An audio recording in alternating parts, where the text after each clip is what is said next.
everyone, and welcome once again to Arrow Discussions. I'm Captain Logan. And I'm Eric. Eric, we just got through an entire season of Arrow. I can't believe already it's a whole season, and we're done. I feel like I've run a marathon. A year-long marathon. I'm so jazzed that the series got renewed, and that it got renewed early so that they could finish out the season the way they wanted to.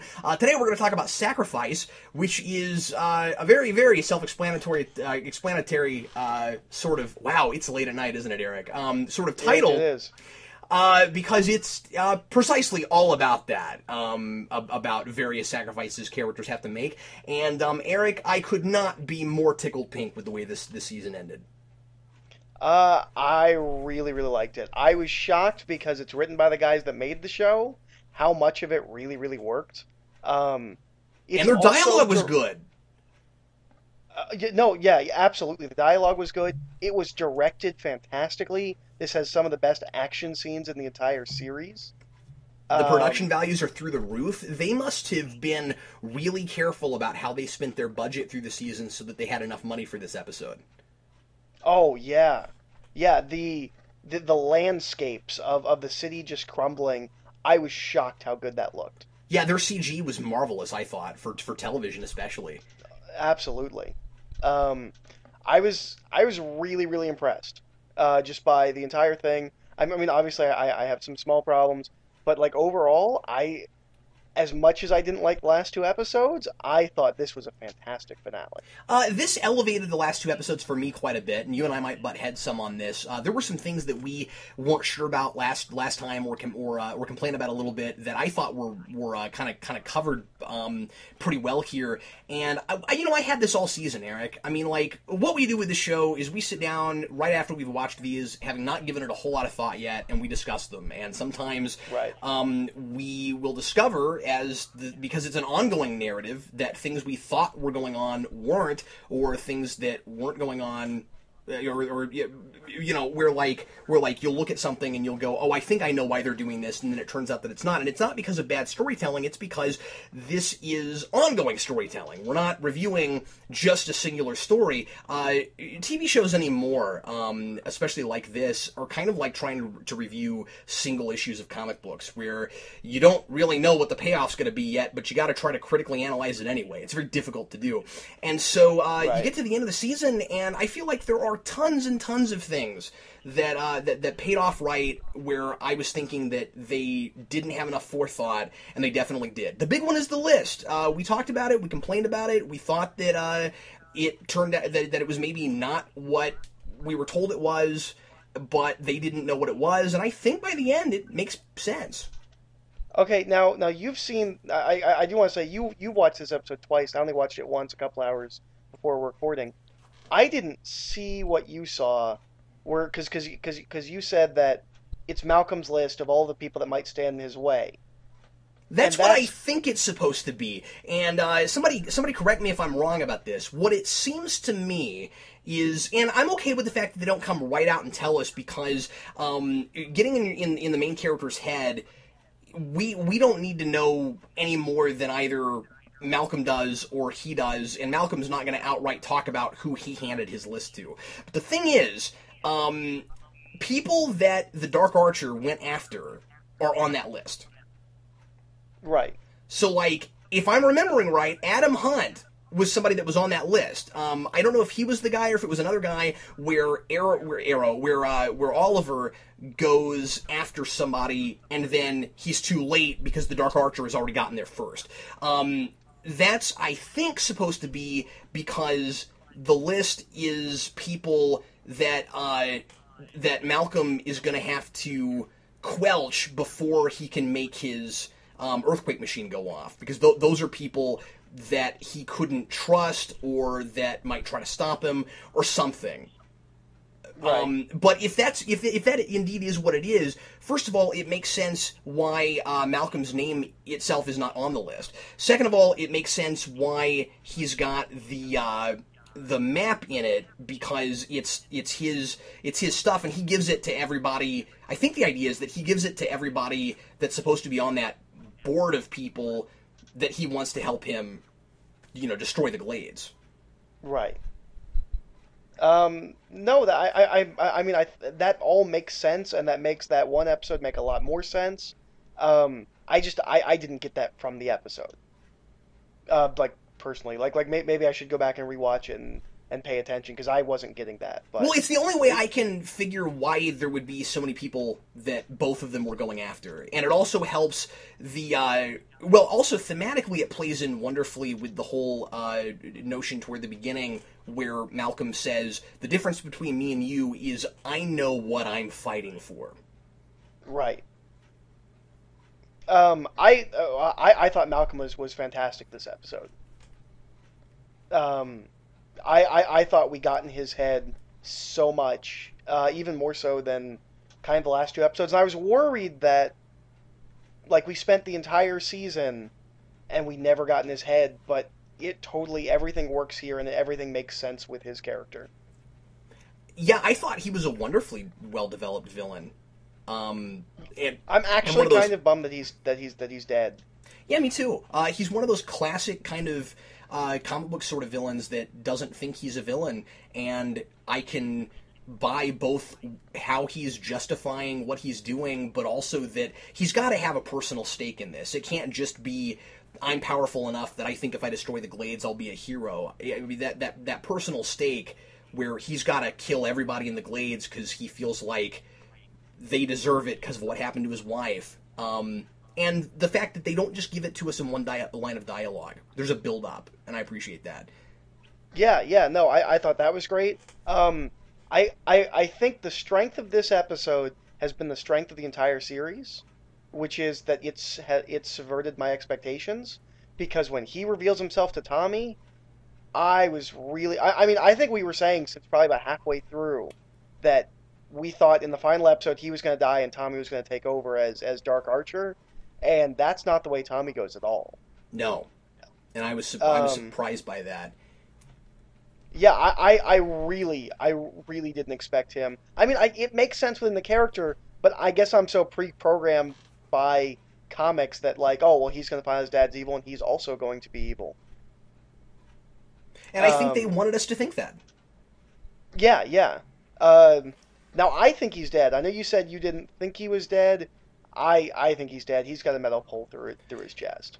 Well, let me amend that. We were talking about this a little bit on the phone earlier. I would not be surprised if he turned out to not be dead. Only because of... And I mean, yeah, he looks pretty darn dead. But, you know, we have seen this in plenty of shows like this before where somebody's clearly dead, or seems to be clearly dead, and then they find a way to revive them or something. The reason I say that with Tommy is because they purposefully... I think... They purposefully have Oliver lie to Tommy about his father's death as he's dying, and I would be very surprised if they didn't try to pay that off somehow.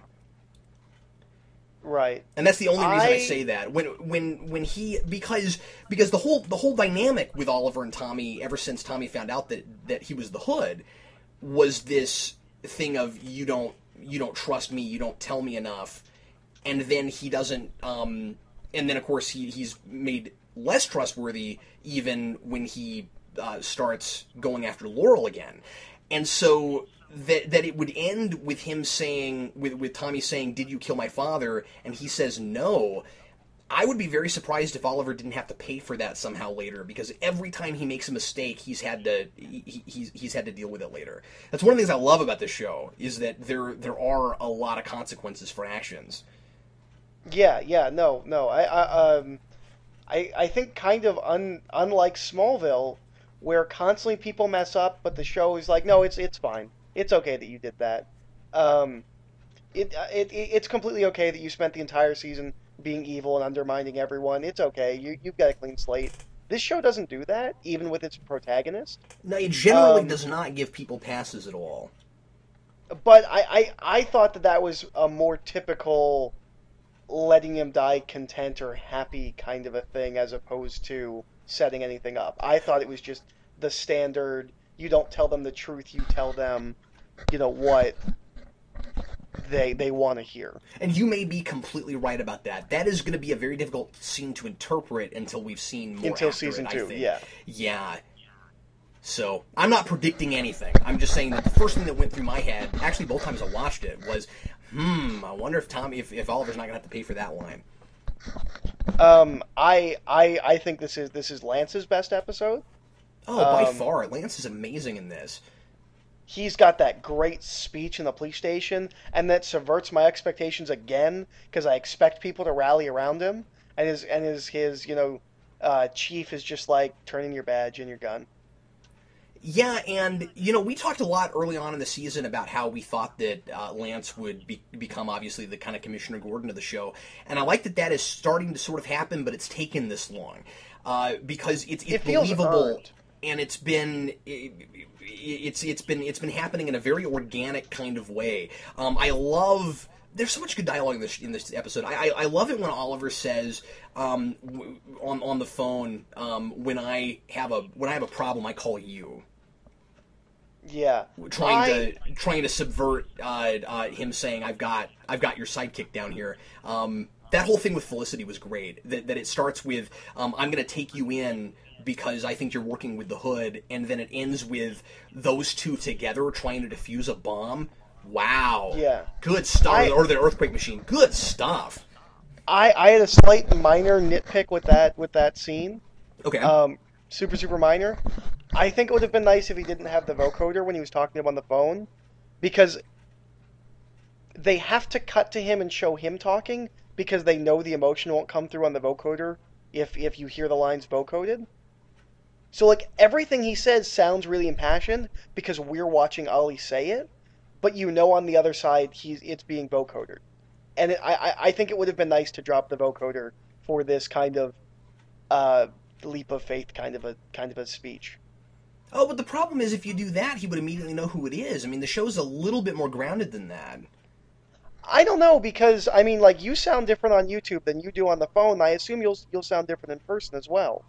At least enough that I wouldn't immediately recognize the voice. Yeah, but I don't want to belabor this, but from a TV making standpoint, they're going to expect that fans are immediately going to go, oh crap, don't do that. He's going to... Okay, that's fair. I thought it would have been nice if he just didn't vocode that. I wouldn't have even thought of that. I thought it was fine, but no. It's not like a real problem. It's just like I was like, oh, I wish they hadn't vocoded that. It would have been a nice little olive branch. But no, the stuff with him and Felicity.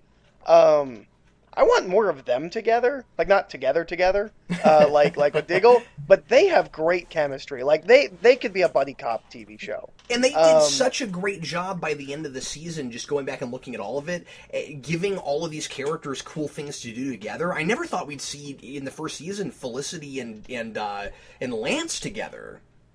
And did I miss him like pulling her computer?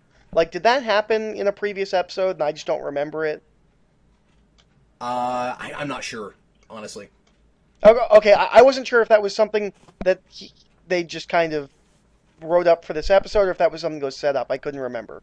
I didn't think they said anything about her computer. I thought the idea was that they were able to trace back where the signal came from or something, and they knew it was her. But maybe he specifically said in this episode that they went through her computer because they saw when she hacked into I heard him mention the line I remember is computer gobbledygook. I don't remember him saying anything about her computer, but maybe you're right. Well, no, he had to have, because he said that they found that she hacked into the Blackhawks from episodes and episodes. No, I know, but that doesn't necessarily mean that he ever looked at her machine. Just that he knows it was her. I don't know. I'm not sure. I didn't even think about that. Okay, I'm sorry. You've caught me off guard. I have no idea. Again, not a thing. I wasn't sure if I missed something or didn't remember something or something like that. No, if you missed, I missed it too. If it's there, go ahead. Can I tell you, outside of criticism of the show for a second? Yeah. I am so glad I don't watch television anymore. It is so hard to keep track of things from week to week, and then with the 2-week jumps. I mean, usually when I start a show, within a month, I'm done with that show. I feel exactly the same way about it. And I mean, you think about all the other things that we review, and I mean, like, you know, I'm watching movies and I'm doing Spawn here. I got all these things I got to keep in my head. And if only I could sit down and watch these 23 episodes in like a month. Yeah, like they showed that flashback to his dad at the beginning of this, and his dad doesn't give him the Notebook. I didn't remember that. Yeah, I remembered his dad giving him the Notebook. No, we were totally stupid last time. He doesn't give him the Notebook. He finds it on his person. It's so like, and I feel like I would have remembered that if I'd watched this all in, you know, over the course of a couple of weeks. Well, and that's how entertainment is changing, man. I mean, it's becoming these days. It's becoming a lot less about watching things week to week, and a lot more you wait for it and then you watch it like a long movie. Yeah, it's been such a strange experience for me because I haven't watched anything like this probably since season 3 of Heroes. I haven't done it since 24. Right. Yeah. So yeah, it's a very strange experience for me that's making it makes the whole thing feel a little bit more disconnected for me in a way that I don't usually have. Now, one of our commenters suggested that when it comes out and we have a chance to finally sit down and watch all of it, we should come back and discuss it on the whole, watching it all together. And I'd like to find time to do that. Maybe like the week before season 2 starts, we'll do like that.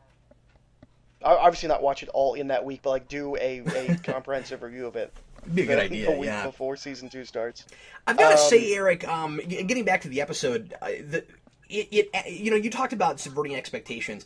It floored me that the machine goes off. Me too. I was the second he says the thing about redundancy, and then it cuts to there's another machine. I was like, wait, what? We talked a lot during the season when they started discussing the undertaking before they were even calling it that, before we even knew what it was, about how we were expecting the ending of this to be really predictable, that they were going to get a little too big for their britches, and that was just going to be the end of Batman Begins. And it's not that. And I was so impressed. Yeah, no, absolutely. I did not expect the okay, here's how different how I thought this season was going to end and what actually happened.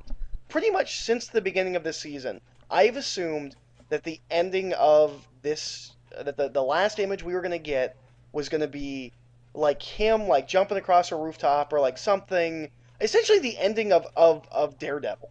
Where like, you know, I am Arrow kind of a thing. Oh, right, yeah. Well, I'm going to be the superhero now, even though I don't have this list to go look at, you know. Yeah. Go find what people we now. got was him standing on top of a building, watching part of his city crumble. Oh, yeah. And it was really, really like, I didn't see that coming at all. And while it's subverting expectations, I also thought that by the end of this, it's a lot more comic book than I thought it would get. I actually have a thing about that. Okay, go ahead. Do you think this is the beginning of them, do you think they're going to do the thing where they try and get bigger and bigger? Because I don't know the tone and reality of this season if they can actually do anything bigger than wrecking part of a city. I'm not sure, Eric. I think that one way in which they might go bigger is just by sometimes getting out of that city. I'd be interested if the finale of next season is on the island. Because I have read... Oh, good call, yeah. I have read that next season they're supposed to go to Bloodhaven at some point. Oh, they have mentioned Bloodhaven a number of times, so that'd be cool. And, I mean, we don't usually like to mention spoilers, but this is far off, and it plays to this point. I think that maybe one way of, quote-unquote, going bigger might be to just travel a little bit. Yeah. But well, not just the scale, but do you think they'll get a little bit more sci-fi after an earthquake machine? Possibly. I mean, I think that that's maybe a good build-up to getting a little bit more sci-fi. I think they're going to go sci-fi before they're going to go superpower. I mean, of course, absolutely. Superpower can sometimes be science fiction, but I don't think we're ever going to see anything like, you know, some villain gets in some kind of a terrible accident and they develop superpowers. I don't think that'll happen in this show. No. If we get anything like that, it's going to be, you know, somebody gets, you know, a laser eye or something like that. Like, it's not going to be somebody has laser vision. But yeah, I think the technology can keep... I think the technology can keep ramping, potentially. Because I look at this ending and I'm like, I can't possibly see how they could go bigger than this. Not that they have to, but I know that's kind of the mindset of like, okay, last time we blew up part of the city, this time we're gonna do this. Yeah, I'm not sure. I mean, what I really like about this show is that they have put themselves in a great position to tell very different kinds of stories from what they were doing this season, because they're gonna have to fundamentally change why Oliver goes out in costume. And that should lead to some very interesting stories. So you shouldn't have to worry about going bigger because you can go different. Right. Can we talk about a couple of like going the other way? Can we talk about a couple of some of the more subtle nuances? Yeah, sure. But I mean, there's all kinds of stuff we haven't touched on yet. Go ahead. Yeah. Well, there's so much going on in this episode. This is kind of the weirdest one to talk about. It's dense, and again, it's great that it's as dense as it is, because you know, honestly, I was expecting something more cliffhangery. Like once they started, sorry, I want to mention this real quick. Once they did things like Laurel is buried under rubble, I was like, oh man, this is going to be like the cliffhanger from the first season of Smallville. Like I was expecting a big like wooden beam to come up on her face, and then somebody had to decide whether or not to save her. They didn't do that. What I thought was fantastic was that it leaves you on a status quo cliffhanger, not a plot cliffhanger. Yeah, that's fantastic. Which I think is great. Anyway, I'm sorry. What nuances did you want to discuss? There was two little things I wanted to mention. The first one was that Tommy's dad, Malcolm keeps the cell phone that has his wife's message on it in an urn on his desk. Yeah, which I thought was just a fantastic I caught that too, and I thought that was a really neat idea. The other thing that I don't know what it means, but I really liked it, is that when Ollie goes to Malcolm, he doesn't have the face paint on. Like I know Malcolm already knows who he is, but I don't know if that's supposed to symbolize something or what. But he does not have the face paint when he goes to face off against Malcolm. Let me ask you this: he brings Diggle with him, doesn't he? Yes. Okay, I could be wrong about this. I didn't even think about the fact that he didn't have face paint on. Those sorts of things very often do not enter into my mind at all. But I wonder, just in speculating, if it might be, if anybody catches us and they see Diggle here, they're gonna know my identity anyway. Right. Maybe so. I mean, the fact that you're bringing Diggle along with you, who is not wearing a costume or a mask or anything, and he's your bodyguard in real life. I was a little surprised that they didn't have Diggle just put on some kind of a mask or something. Yeah.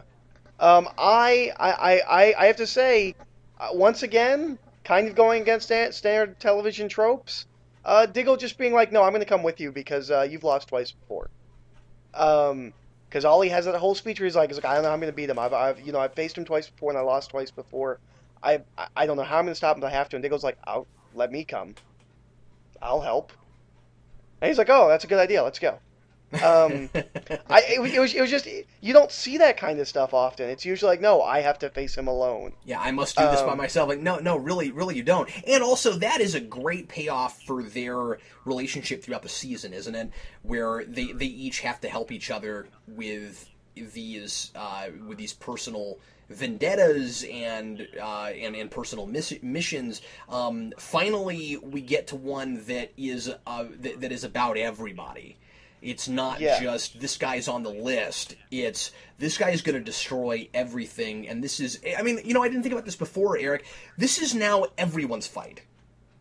Well, speaking of everyone, I think it's really impressive that one of the things that the show did really well with such a large cast is that some people are really in the background in episodes, and some people aren't there for episodes. Thea would drop out for episodes, or the mom would drop out. Every single person is in this episode, and I don't feel like any of them don't need to be there. Yeah, or that any of them didn't get enough screen time. They used every single member of the cast very well. Definitely they did, yeah. It's one of the tightest written episodes of the season. I felt like everything. This is going to sound stupid. Obviously, everything was leading up to this, but it's like they really wanted to make sure and get this right. Yeah, yeah. Well, even Roy, who has kind of fallen off and hasn't really like it seems like they didn't really know what to do with him for the last couple episodes. He has one of the best scenes in the episode. Oh, do you think so? When uh when okay, there's a silly nitpicky thing that's just a television thing in that scene, but when that person says stop, help me, and you see the bus, it's kind of a terrifying image of all of those people in the bus just screaming and trying to get out. Oh yeah, And sure. him going to help, I thought that was great. The silly thing is they make this big deal about how there's so little time. They don't have enough time, and they're like, make sure you get out. And then they have like a 20-second kiss. Like there's no time, but we have time to stop here and smooch for a while. That's funny. Yeah, really the biggest thing I wondered about that I don't understand is if you had two earthquake machines, but you only really needed one to go off, the other one is a redundancy. It seems like the one that goes off doesn't cause nearly enough damage. Yeah, it seems like it wasn't a redundancy as much as it was the machine wasn't strong enough to destroy the entire city, so he had two. Yeah, it's like, and is it in even a different part of the city? I guess we're not told exactly where it is. No, but it says the news says the east side of the what do they call? I keep on calling them the slums. The glades of the glades. I'm sorry, and the glades just makes Felicity, no sense in a city. Yeah, I suppose so. Yeah, but and Felicity mentions, I think that's she says something like the damage is contained to this part of the city, and I was just sort of like, well, like Malcolm planned this for years and years and years, and he was like knocking off people to make sure this all happened, and then the thing actually goes off and it doesn't destroy all of the glades. I guess it just seems to me like his plan isn't gonna work the way he wants it to if he doesn't level that entire area. Yeah. So I just wondered, okay, he calls it a redundancy, but it's more like, was he expecting both of them to go off? Something that I really see. Malcolm's dead now, but there's still this big question about him.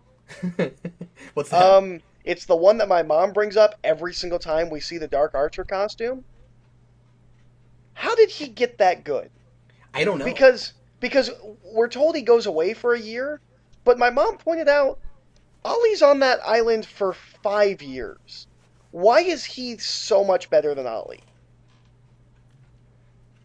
And here's the thing. I don't want to give this series too much credit if it turns out it hasn't actually thought of this. This is one of those things we're not going to know till it's over, or till it happens and pays it off. But I think even though he's dead, they have every possibility of paying it off, because we know that they are okay with occasionally doing flashbacks that aren't island, and also he could potentially have something to do with the island at some point. We don't know. We know that he sank that ship on purpose. Right, so I mean, like, right. he could have something to do with the island. He could have been trained by someone who's there. Probably not, but I don't know. And I guess all I'm saying is, like, they could pay that off later. When he at the beginning of the episode says, "You're younger than me, you're faster than me, but I always win, and the reason is because I know what I'm fighting for." I don't want to read too much into that, but I got the sense that he really does have a reason that he's actually physically better at this than Oliver, and he's just not going to tell us what it is. I'm gonna hold out judgment on that until the series is over. I'm not judging it. I just hope it gets explained, and I'm kind of worried that now that he's dead, they won't think they have to. I hope we get that too. How amazing is Tommy in this episode? Tommy's fantastic.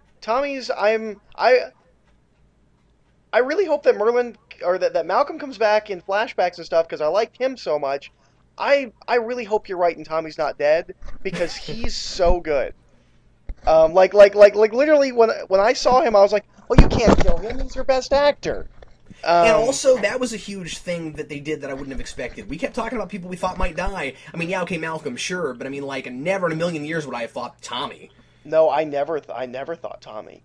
The one thing I'm a little worried about, because Laurel would continue to be awful this episode.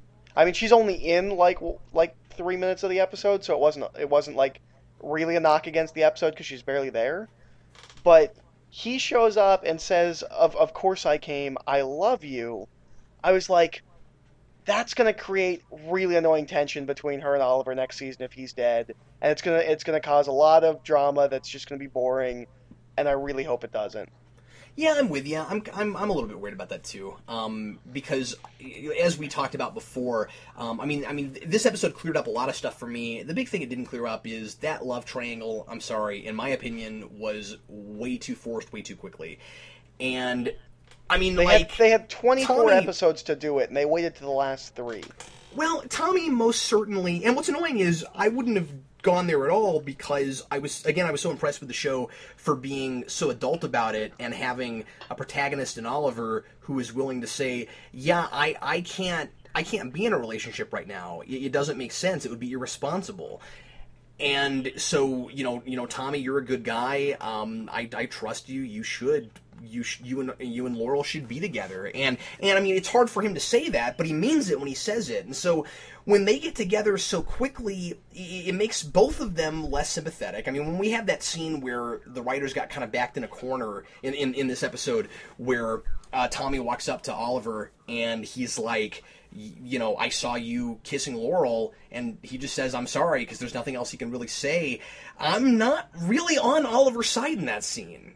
And I mean, yeah, Tommy's made mistakes, and Tommy shouldn't have left Laurel the way he did just because he was worried that if she found out that he was, the hood, she would go with it. I mean, some of this is certainly on Tommy, don't get me wrong. But on the other hand, Oliver told him, if you really still love her, go see her, and then he did that. It's kind of like I can't that empathize thing. with that the way, I'm not sure. And I guess the thing is, I'm not sure what the writers want me to take from all that. I don't know whose side I'm supposed to be on in all of that. It's kind of like that thing that parents tell your kids when he says, I'm sorry, you're not sorry that you did it, you're sorry you got caught.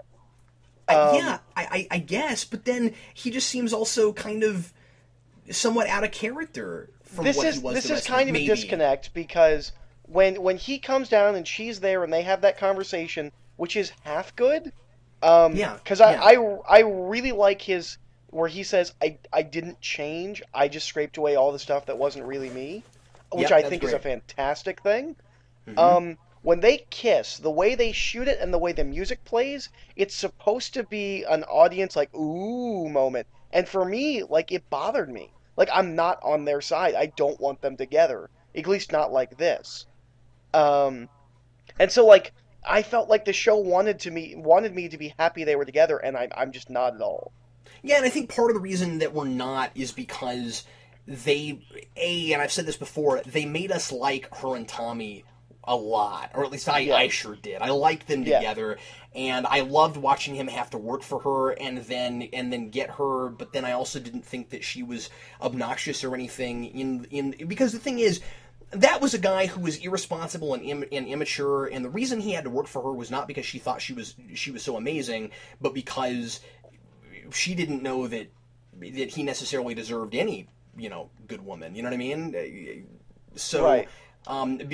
Because he was so irresponsible and everything. So the tragedy for Tommy is seeing him getting his life together and then throwing it away for his father, who he has no idea is about to destroy the Glades. And so I find myself really sympathizing with him in a way I never thought I would. And that's the thing I take away from that whole love triangle, where, I don't like the way those two are being, but I can sympathize with the mistakes Tommy makes. And it seems that probably what adds to that even more, at least for both of us, is that she seems to have lost all of her strong will and has just become like a schoolgirl. And yeah, I felt that way. Sure. It wasn't there as much a little bit later, but when her and Tommy are together, she plays it like puppy-eyed love, like middle school. And that really didn't work with what Ollie was saying about her. About how she's the one that hasn't changed. I'm like, but she has. In the past episode, she changed and became a completely different person. the second you got together. Yeah, that's exactly how I saw it too. The last big thing I kind of wanted, or not even big thing, but the last thing I kind of wanted to mention about Tommy was or Tommy and Malcolm was the really cool bit of, and we talked about this on the phone earlier, Eric, the cool bit of Malcolm explaining finally why he closed down their mother's clinic. Yes, that was a great callback. That's the second in 2 episodes, because last episode we had that great callback with the guy who pretended to be all beat up. This is another one of those callbacks to something really minor that I was really impressed that they even thought to call back to. Although I think this was less minor, I think this is somewhat fundamental to Tommy's character because he had all of these, and that was one of the major ones. He had all of these different examples of how much of a scumbag his father seemed to be and how he didn't care about his son, he was just using him. And that was one of the big things that was, putting them on the outs, was that he was going to... Because remember, there was a whole episode about that. It was like, I need you to sign this form so I can close your mother's clinic. It made me think that they actually were... It wasn't just a callback, it made me think that they were setting this up. Right. And so that's just fantastic. He thinks that his father is just using him to just become more powerful or whatever, and doesn't or just to do whatever terrible things he wants to do with his company, and then he finds out, my father actually wants to destroy this whole place of the city, and I have allowed myself to become blinded by my hatred and jealousy for my ex-best friend, which is the only reason, really, that Tommy is with his dad at that point. Right. Oh man, I could write a whole rewind just on Tommy, man. Oh, I know, he's great, he's and great. We were so I could psychoanalyze that guy all day long. It's classic. It's definitely classic. Superhero. I mean, like the super villain setup thing, which is so interesting because he doesn't actually turn into one. Well, and I remember at the beginning of the series, we were both like, I don't know if we really need this guy around. I'm not sure what he's really doing there. Have you ever seen a transformation for a supporting character like this? Not on a CW show. Not often. I'm reminded. This is not anything like the same thing, but and it happens faster. But I'm reminded of things like Wesley and Buffy and Angel. Oh yeah, absolutely. Where from beginning to end, he's so different by the end, but it's in his character. I feel like Tommy is very consistent. Oh no, absolutely. I think he's been easily one of the strongest points in the entire series. I'll go this far. If this is closer to how they had characterized Harry Osborn in the Spider-Man films, I would have liked him better. Oh yeah, he's totally a better riff on Harry. It's like that. I guess there's really 2 major things that we haven't really talked about. Yes, we need to talk about Oliver's mother a little bit, maybe. Yep. This is going to be the thing when we go back and look at it as a whole. Yeah. I want to see if they've been characterizing her this way the entire time and we just read it wrong, or if it has been, if there was like a shift, because this is how she's been written for at least half the season at this point, and I really, really liked her. When she had the press conference, I like that she kind of, just throws herself out there. She willingly is arrested, and she acts. And there's this fantastic line about, for 5 years I've said nothing and I've gone along with this to keep my family safe, but I realize that my family isn't as important as thousands of lives. And it was a really, really strong moment for her. And not at all where I thought she was going. Me neither. And I'm glad it didn't come out of nowhere. You needed that conversation she had at the beginning of the episode with Oliver, where he compared her to his father and reminded her that actually didn't remind her, told her for the first time. That's why this is so good, because she doesn't know that her husband actually sacrificed himself for their son. Right. She doesn't know about that, and she's about to do an act that parallels that, and we get the sense of this is the Queen's personalities. This is what they do. They will sacrifice anything for their family, and it's almost a riff on the whole like Luther thing in Smallville, except it's like a little bit less creepy and a little less twisted. You'll do anything for your family, and so that conversation, Oliver has that great line where he says. You how do you think I'm gonna feel? What do you think I'm gonna be like when all these people die just for my sake, in my name? Yeah, no, and that's what gets her to the place where she holds that press conference. That could have easily come out of nowhere because this is the season finale and we've got to do a big dramatic thing.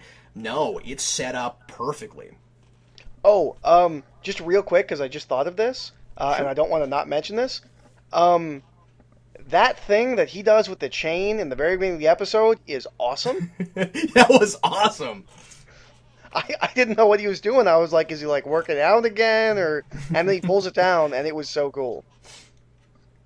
Said, this episode has some amazing action pieces.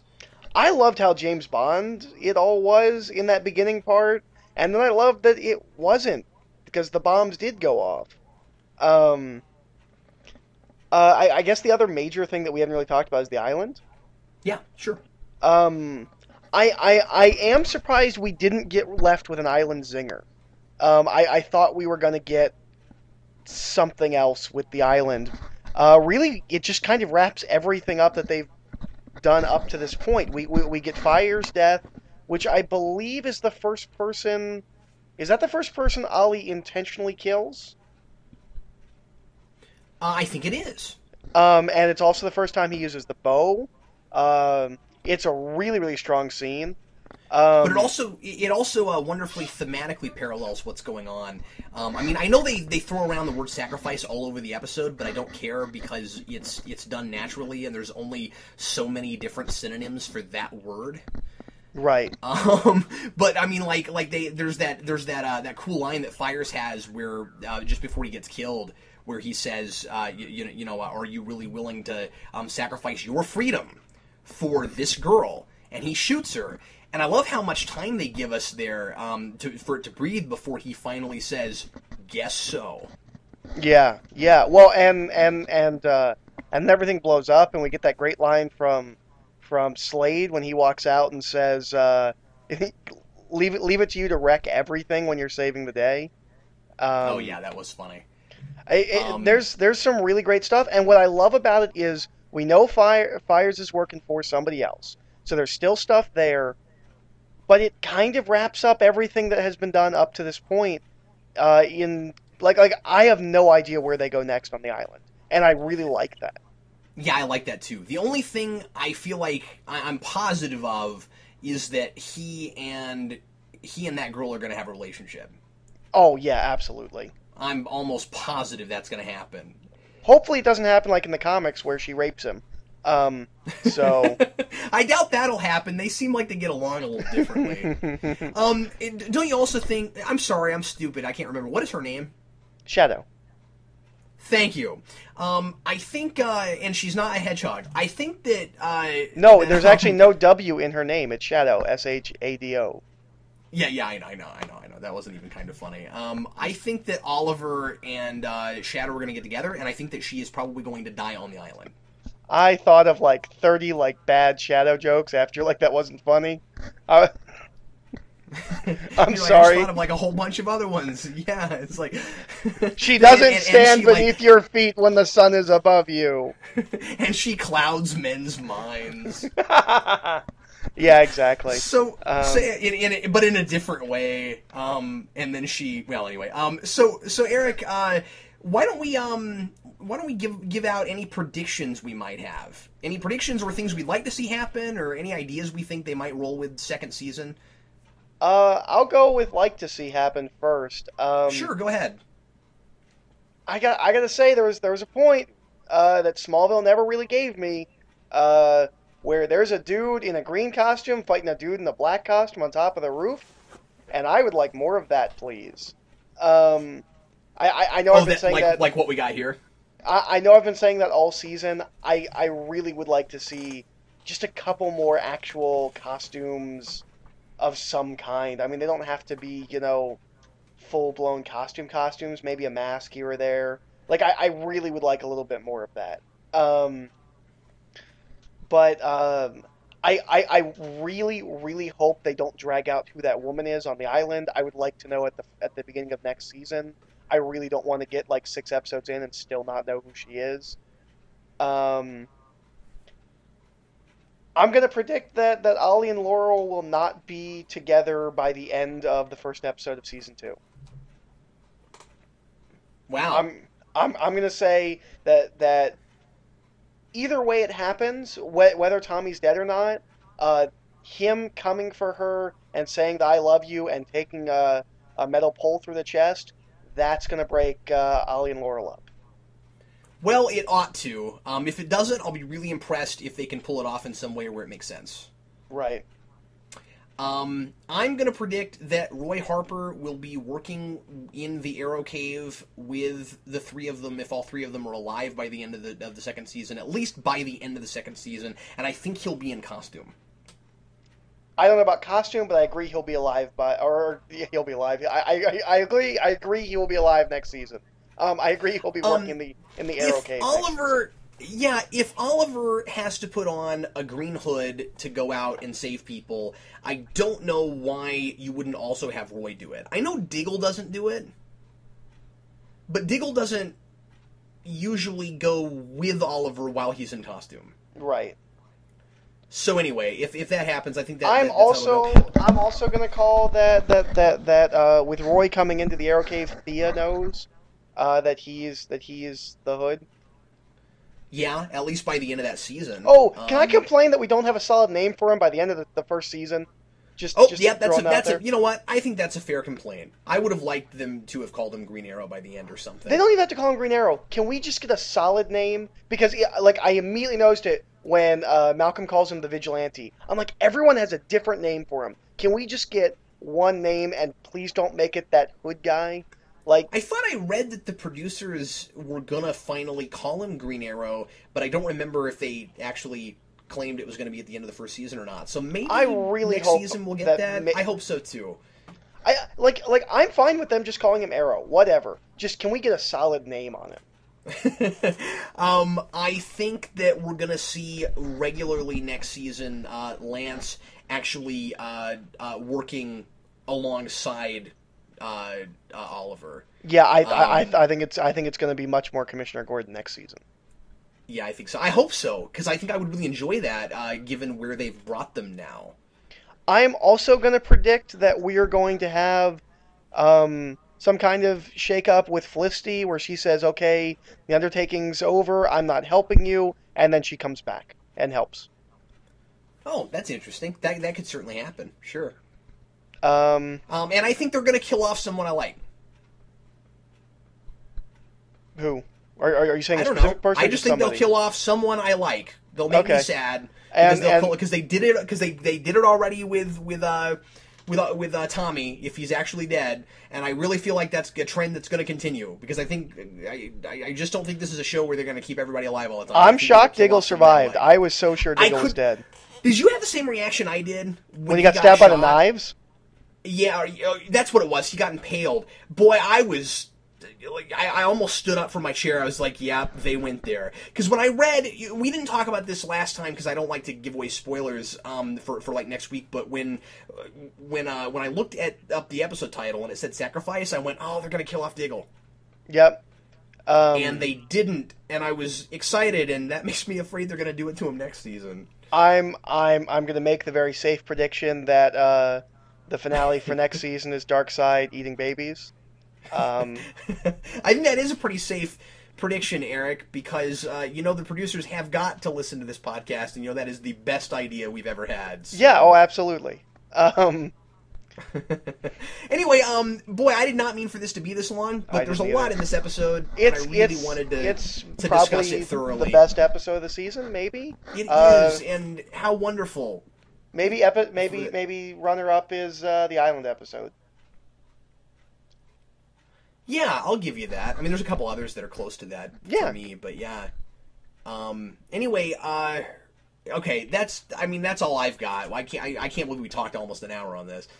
Yeah, I don't have anything else either. Do you want to talk about what we're doing next week? The week after next week?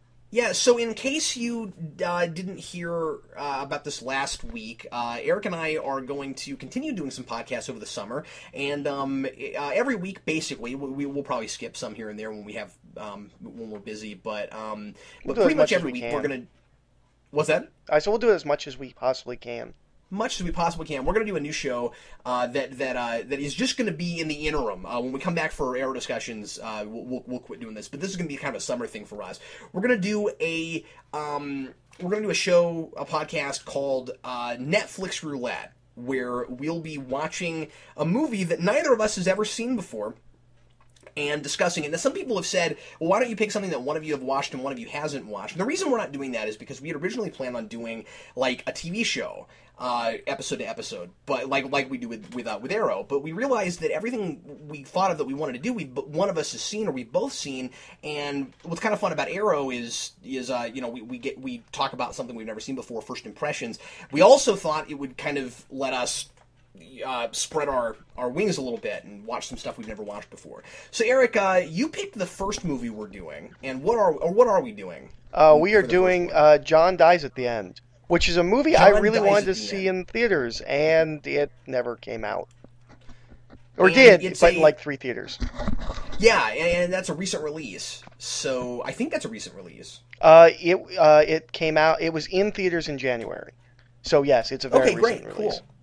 That'd be cool. So we'll be doing kind of a smaller movie that came out recently, at least on DVD, and we won't be doing it this week, but the week after. Yes. So I don't know exactly what day that's going to come up yet, because it just depends on our schedules, and it probably won't be on the same day every week. But what we'll do at the end of each of these episodes is we'll tell you what we're going to watch for next time. So if you happen to have a Netflix account or you have some other way to get the movie that we're going to do, you can watch it on your own before we do the podcast if you'd like to. So anyway, that's the plan. John Dies at the End. That's what we're going to talk about on our next podcast. And anyway, thanks as always for watching or for listening, to Arrow Discussions. And we will be back again for more Arrow Discussions in the fall. Yes. I want to say specifically thank you for the people who have been watching since the beginning all the way to now. Yeah. That have stuck with us the entire time. Yeah, that's really cool. And we've had a number of folks that have done that. Eric, when we started this, I had no idea that this was going to be a series that I was going to be so excited to keep watching. Oh, I know. We both weren't really sure how much we were going to like it as it went on. We were worried it was going to be a very CW show. Yeah, we thought it would get canceled. Yep. But no, it's defied expectations on every level. So anyway, I am so stoked for next season, and I'm definitely planning on getting this on DVD as soon as I can when it comes out. So anyway, once again, thanks everybody for listening to us. We really, really appreciate it. And sorry this was so long. It was just a lot of ground to cover. And Eric, I hope you didn't mind. I had some analysis I felt like I had to do. That was no, it was great. It's like I'm sitting in on Superhero Rewind. Well, you were certainly insightful as well. I just had a lot of stuff I wanted to talk about. I was like, oh man, Eric's probably on the other side going, why are we psychoanalyzing Tommy this time? No, totally cool. Everybody, thanks again. We really appreciate it. I'm Captain Logan. And I'm Eric.